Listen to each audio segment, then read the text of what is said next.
up, Passionates? So let me start this out by saying that this might end up not being just a PSA. This might, in fact, become an episode, but the intention is not for this to be an episode.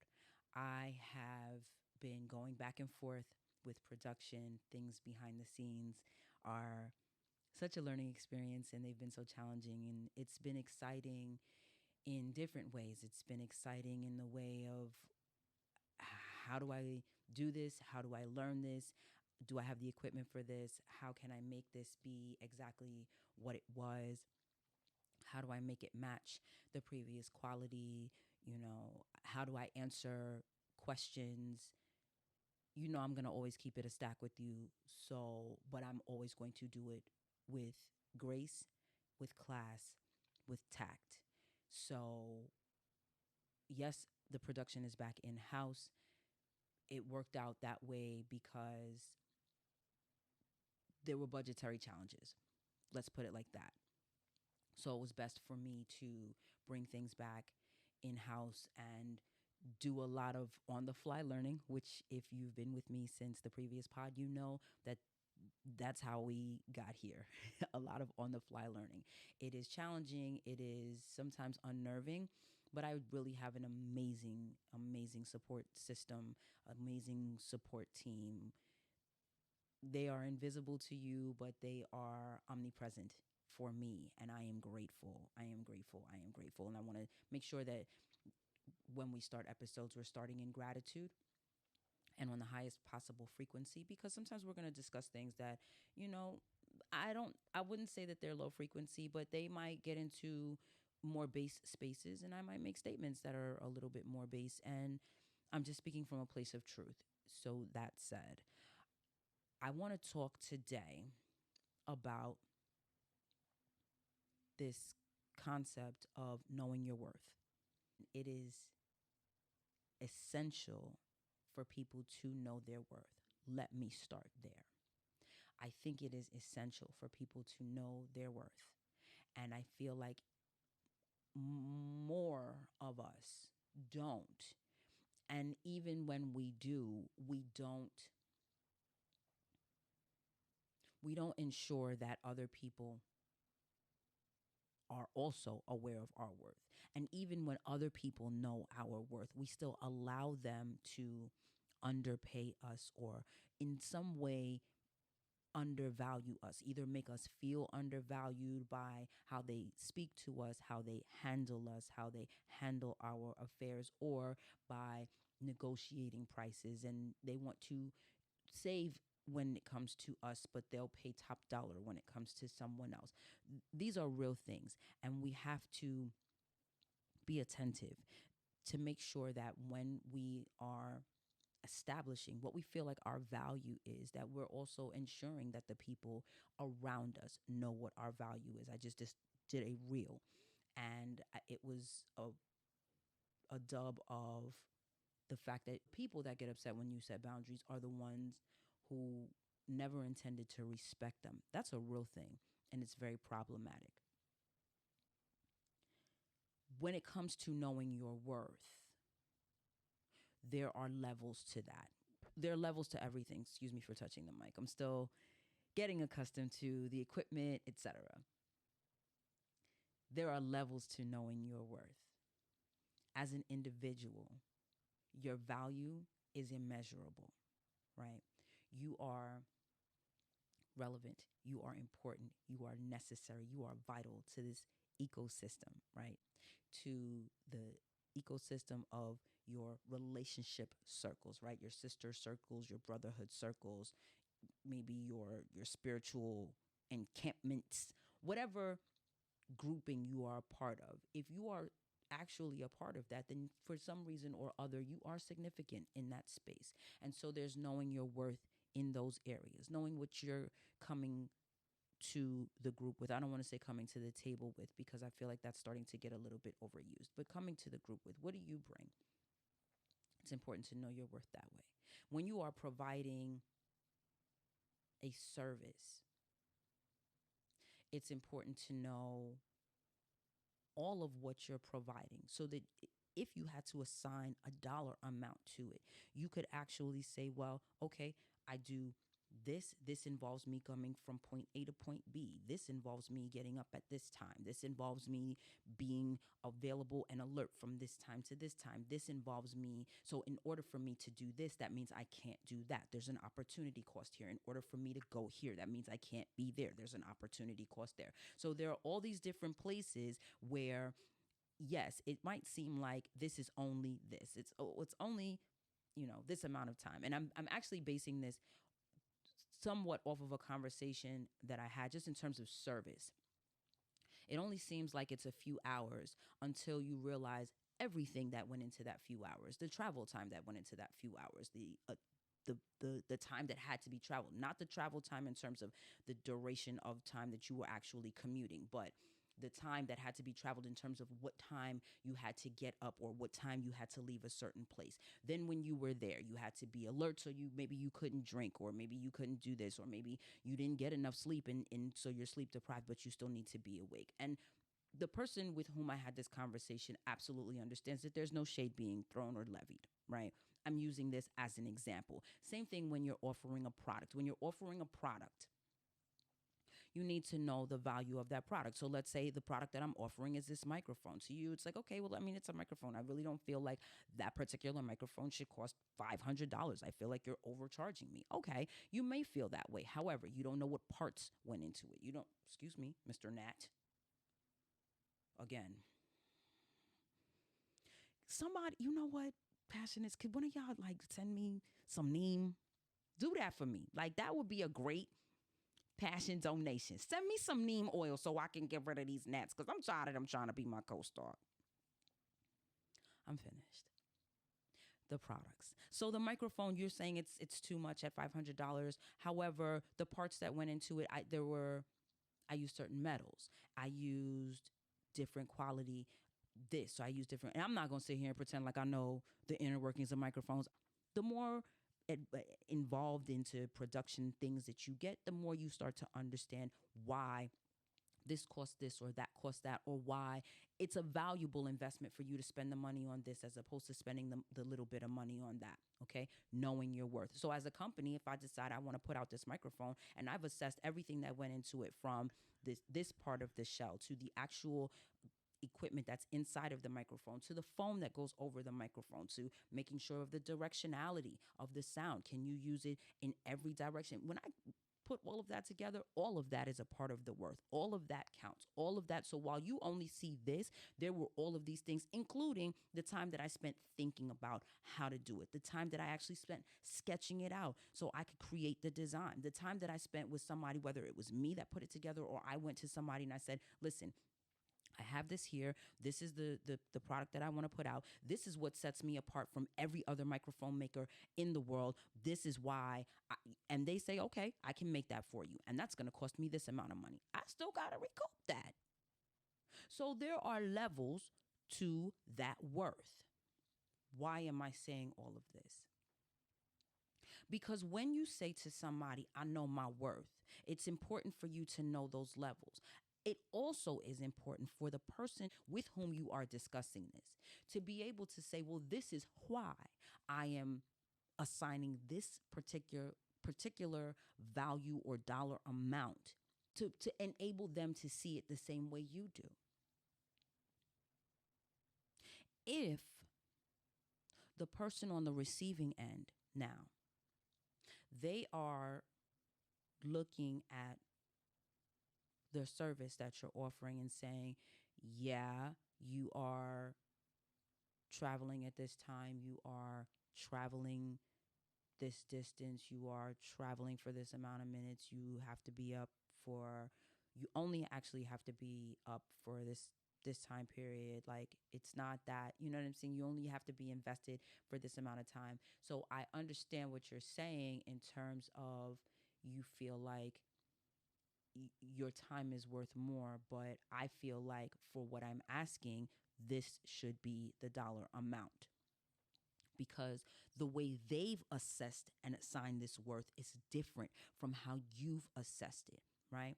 Why am I saying all of this? Because a lot of us are out here saying, I know my worth, and we are building businesses, we are building podcasts, and we are building hair businesses, and we are building cosmetics business. We are selling things, and we are putting price tags on these things. And a lot of these things we know that we are reselling, right? Especially when it comes to product, not necessarily when it comes to service. We're going to come back to that because it's different.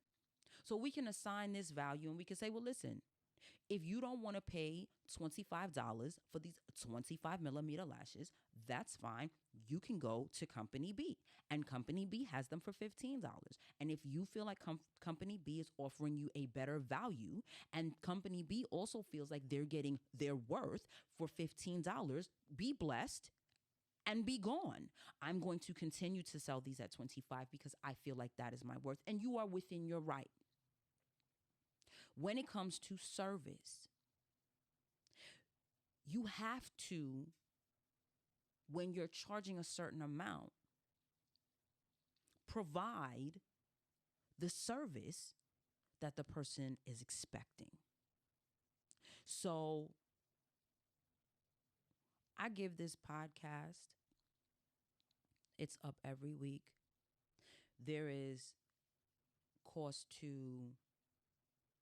anything else that I want to create because there's a certain amount of production time that's required. There's pre-production, there's production, there's post-production. So in order for me to get you this podcast weekly, make sure that I have it up on Tuesdays at 12, because that's the commitment that I made just by putting up that reel. That's a commitment that I've made to anybody who saw it. And if that reel got 2,000 spins, if all 2,000 of those people then decide they want to go look for the Passion Public Service Announcement podcast on Tuesdays at 12 for Tough Talk Tuesdays, if it's not there, I have now misrepresented myself. So I have decreased my value in their eyes, because it's like, okay, you can't even meet the expectation. And we're going to actually do a full episode on over-promising and under-delivering. This is not that episode. This is about making sure that your worth, that you are asking, the value, the dollar amount that you are assigning and requesting, that you are meeting the specs. So when somebody says to you, I am willing to pay this, they are getting what they expected. In the beginning stages of a podcast, you might not be monetized. So you're putting this content out. That means, especially when you're doing it by yourself, that means you're thinking of the ideas, whether it's coming to you from something that you were thinking about, or it's coming to you from a conversation that you were having. This is still intellectual property. This is still real estate that's being utilized in here. And the real estate in here is so valuable. So all this real estate is being utilized, is being consumed by this one thing. Depending on who you are, you're either going to script it out so that there's no empty pauses, there's no lag time, there's no uhs, you knows, all of the filler phrases that we use. There's no whole bunch of editing that has to be done afterwards, because post-production is its own job. And if you're not the person who scripts, then you're the person who has an episode like this, where you sit down in front of the microphone and you just speak from your heart, and you hope that it all comes together clearly, concisely, and you try to make sure that you stay within a proper time frame. When you start out, you may not be monetized, and you may not be monetized for a very long time. So you know your worth in terms of the effort that you're putting in terms of the actual dollars that were spent to purchase solid equipment, whether it's your soundboard, whether it's your microphones, whether it's your headphones, whether it's additional cords, whether it's a camera, whether it's dongles, whatever it is, because there's so much. You know the dollar amount that was spent. So when you start out, you are starting at a deficit, unless you already, and even if you already had money, even if you had thousands to spend because you've been saving up for this, you've still spent that money. And in order for you to be in the black, you got to be at least at 1 cent in profit. So if you're not monetized, you're not in the black. You're starting at a deficit. You are still aware of your worth, just in terms of what went on in production, not even in terms of content.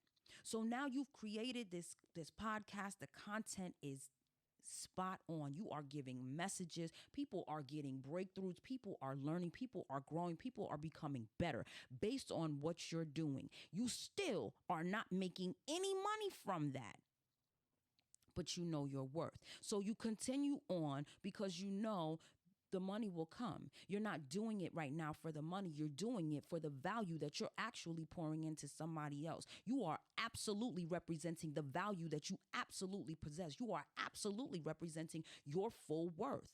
So now if somebody comes along and says, well, I'd like to do X, Y, and Z with your podcast, now you in a place of negotiation, because it's like, well, listen, friend, I have X amount of content available for you to look at and for you to say, you know what? Yeah, this person is actually, she's worth this amount. She probably is worth more.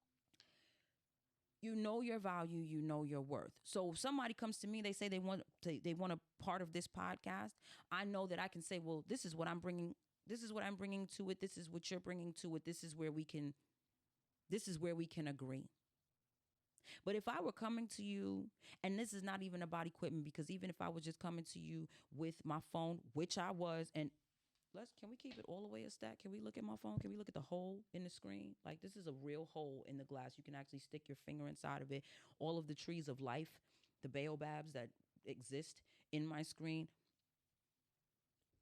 I would say 90% of the content that I have put out, I'd actually say 98% of the content that I've put out between 2020 and 2021 has been done on a phone that has baobabs and holes. So equipment aside, the content had value. So even with a low raggedy phone, I was still bringing something of worth and something of importance. He tried to get in my eye. When you come to the table demanding a certain value, you must make sure, you must make sure that it is not only worth it to you, but it is worth it to the investor, to the consumer, to the client.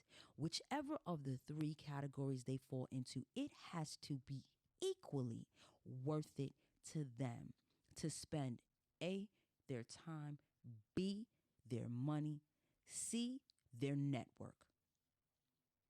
Because that's another resource. When somebody shares a network with you, they are sharing a very, very, very important resource. When somebody sees that you are coming to the table with something quality and something high value, they are willing to say to somebody else, listen, this one right here, yeah, do business with her, because she's going to give you what you're looking for.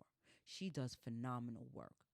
When you do raggedy work, there are some people who are going to air you out.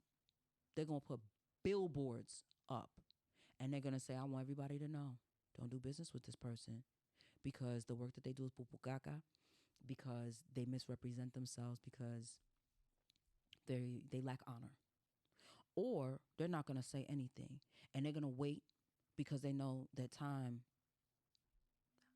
wherever you are, Maddie, because I don't know if she listens to the podcast. My friend Maddie said to me years ago when I was going through a situation, she said, Ma, whatever don't come out in the wash will come out in the rinse. And that's the case with the others. They're going to let it come out in the rinse. Like, oh, it's okay. I'm not going to say a word. I'm going to let you reveal yourself. And when you do, you can't blame neither fault me for how you are now perceived and received by everyone else. I didn't do that. They looked at you. They asked me and I said nothing. They watched you and then they saw, and actions speak louder than words. So, Passionates, we have already consumed quite a bit of time. I don't want to spend too much more time. I don't want to belabor the point. I do want to stress it, though, because I want for you to think about that in everything you do. Are you an employee right now? And are you saying to yourself, well, I know my worth and I know I'm not being paid well enough? You are absolutely within your right to say, you know what, I know that I come to the table with this kind of skill set. And so for my skill set, I should be getting paid this amount of money and no less. You are absolutely right.